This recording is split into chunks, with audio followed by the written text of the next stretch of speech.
రాముడి కోసం విలపించిన తండ్రి అయిన దశరథుడి గురించి తెలుసుకుందాము.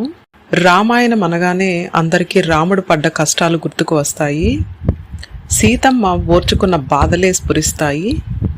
ఆ సీతారాములు అడవికి పంపి తాను మాత్రం రాజభవనంలో ఉండిపోయిన అపారమైన దుఃఖాన్ని అనుభవించిన దశరథుడి గురించి తలుచుకోవడం తక్కువే. రాముడంటే లోక కళ్యాణం కోసం అడవులకేగాడు.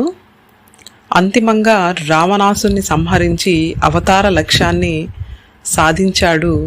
హరిశ్చంద్రుడు, దిలీపుడు వంటి మహామహారాజులు జన్మించిన రఘువంశపు వారసుడు దశరథుడు. అయోధ్యను రాజధానిగా చేసుకుని పాలించే ఆ దశరథుడు అసమాన పరాక్రమవంతుడు.